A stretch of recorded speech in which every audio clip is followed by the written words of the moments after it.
அனைவருக்கும் வணக்கம் மாணவர்களே. இன்றைக்கு நாம் இலக்கணத்திலே வழக்கு அப்படிங்கிற ஒரு தலைப்பை தான் நம்ம பார்க்க போறோம்.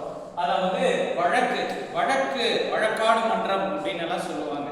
அப்படின்னா என்ன அப்படிங்கறத தான் நம்ம தெளிவாக இந்த வகுப்பிலே நாம் பார்க்க போறோம். வழக்குல இரண்டு வகையாக ஒன்று இருக்கு. ஒன்று இயல்பு வழக்கு, இன்னொன்று தகுதி வழக்கு. இயல்பு வழக்கு அப்படிங்கிறது பாத்தீங்க அப்படின்னா, அதாவது ஒரு பொருளை ஒரு இயல்பான சொற்களாலேயே நம்ம பயன்படுத்துவது, அதனுடைய பெயரை கூப்பிடுவது, சொற்களை பயன்படுத்துவது, அதை தான் பாத்தீங்க அப்படின்னா இயல்பு வழக்கு அப்படின்னு சொல்லுவோம். அதுவே தகுதி வழக்கு அப்படின்னா, தகுதியற்ற ஒரு சில சொற்கள் எல்லாம் இருக்கு, அதை அப்படியே சொல்லாம அதற்கு தகுதியான வேறொரு சொல்லை மாற்றி எடுப்பதை தான் பாத்தீங்க அப்படின்னா இந்த தகுதி வழக்குக்கு கீழே வரும். அதாவது இரண்டு வகை. ஒன்று இயல்பான சொற்களை சொல்லுவது, மற்றொன்று தகுதியற்ற சொற்களை தகுதியான சொற்களாக மாற்றுவது. இதுல இயல்பு வழக்குல பாத்தீங்க அப்படின்னா மூன்று பிரிவுகளாக இருக்கு. இலக்கணம் உடையது, இலக்கண போலி, மருவு அப்படின்னு மூன்று வகையாக இருக்கிறது. இலக்கணம் உடையதுன்னு பாருங்க, இங்க ஒரு சில எடுத்துக்காட்டுகள் கொடுத்திருக்கிறேன். நிலம், மரம், வான், எழுது, இது போன்ற எடுத்துக்காட்டுகளை பாருங்க. இது அதாவது எந்த ஒரு பொருளினுடைய அந்த சொற்களை என்ன பண்றோம், அப்படியே பயன்படுத்துறோம். இது இலக்கணம் உடையதாக இருக்கு. இதுல எந்த மாறுபாடுகளும் கிடையாது.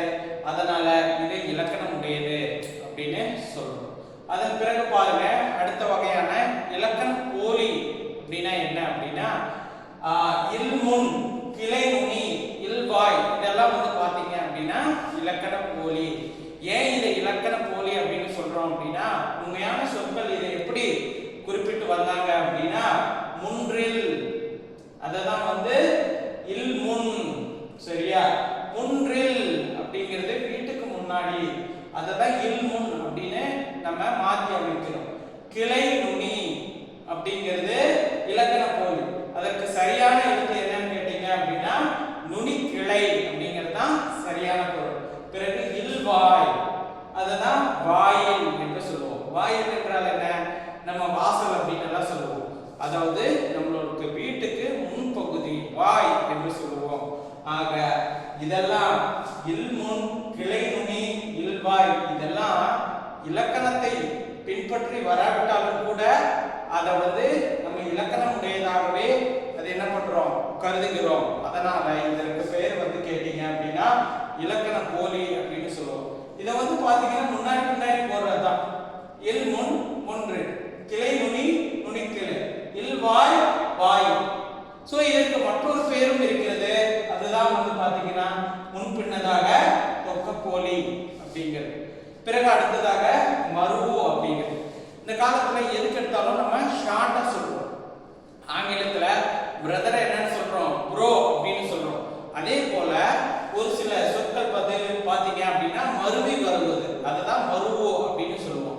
இப்ப தஞ்சாவூர் அப்படிங்கிறத நம்ம தஞ்சை அப்படின்னு சொல்லுவோம். கோயம்புத்தூர் அப்படிங்கிறத கோவை அப்படின்னு சொல்லுவோம். உதகமண்டலம் அப்படிங்கிறத உதகை அப்படின்னு சொல்லுவோம். இதெல்லாம் பாத்தீங்க, இப்படி மருவி வருவதை நம்ம என்ன சொல்றோம் அப்படின்னா மருவு அப்படின்னு சொல்றோம்.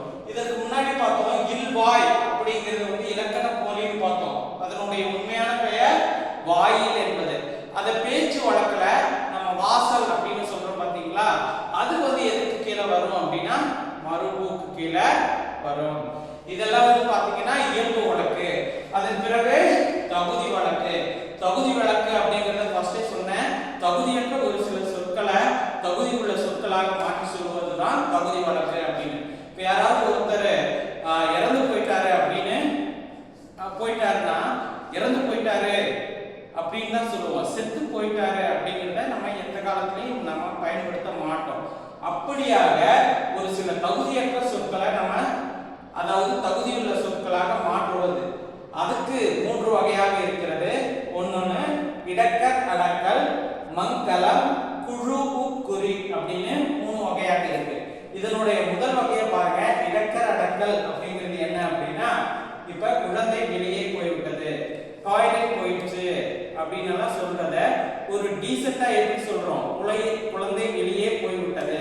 இப்ப ஆங்கிலத்துல கூட டாய்லெட் போயிட்டு வரேன் அப்படின்னு கூட இப்ப யாருமே கேட்கறது இல்லை. எல்லாம் என்னன்னு கேட்கிறாங்க, ரெஸ்ட் ரூம் போயிட்டு வரேன் அப்படின்னு கேட்கிறாங்க. அதுக்கு ஒரு மாற்று பெயர்.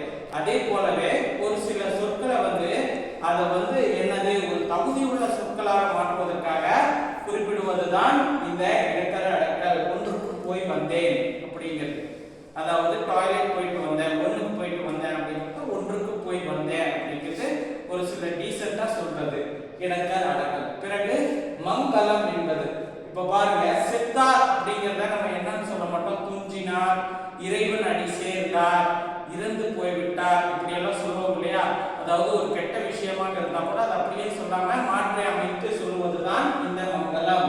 கருப்பு ஆடை கூட, நம்ம கருப்பு ஆடு அப்படிங்கிறது கூட ஒரு எதிர்மறையா இருக்கு அப்படிங்கறதுனால நம்ம என்னன்னு சொல்றோம், வெள்ளாடு அப்படின்னு சொல்றோம். இதெல்லாம் எந்த பிரிவுக்கு கீழே வரும் அப்படின்னா மங்களம் அப்படிங்கிற பிரிவுக்கு கீழே வரும்.